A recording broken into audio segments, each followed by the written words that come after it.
The National Assembly debating one of the most important pieces of electoral legislation. This is the Electoral Amendment Bill. We know that the Constitutional Court set a deadline for the 10th of June for that particular amendment to be finalized, but recently an application to the Constitutional Court asking for a postponement. Dr. Sithembile Mbete is lecturer at the Department of Political Science and at the University of Pretoria. She joins us now. Dr. Mbete, good evening to you. Thank you so much for your time.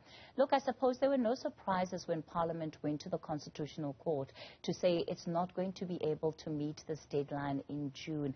And the big concerns really is whether or not government, or rather Parliament, has really been intentional about expediting the process of seeing what amendments need to go into this bill. Certainly.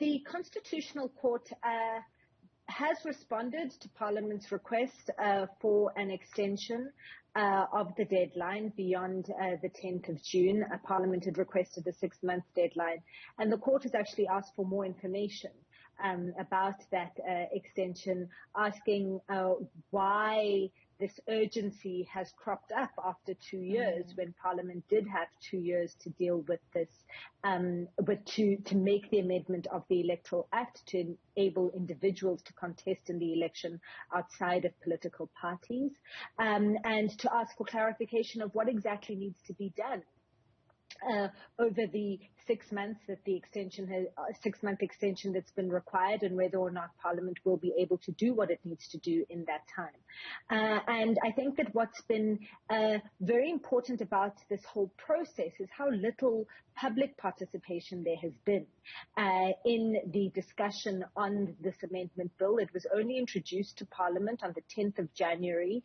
of 2022, and then there was a brief period of public hearings in March, and now the committee is going to be discussing this particular bill, but there's been no broad public consultation or public discussion on what the different options are for amending the Act, what are the different options and the implications of electoral reform on the country and our democracy going forward.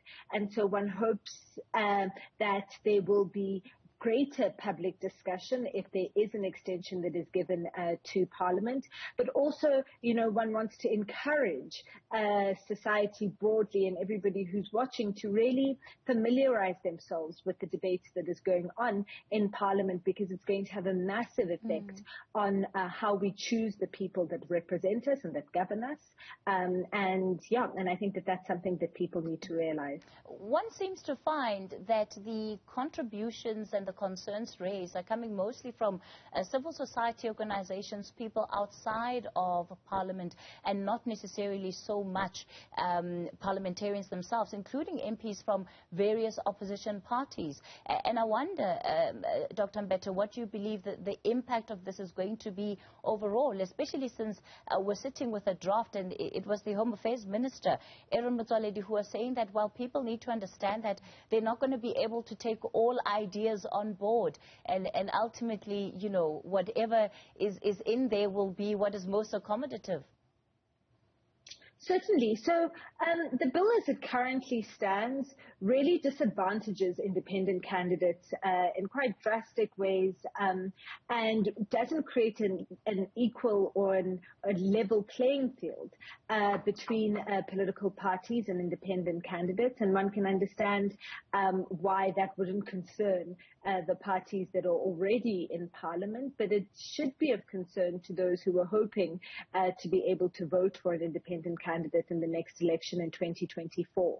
And because there has been so little broader public scrutiny over this process, over the bill, the parliamentarians really have no pressure to consider other views more extensively than they have done up until now.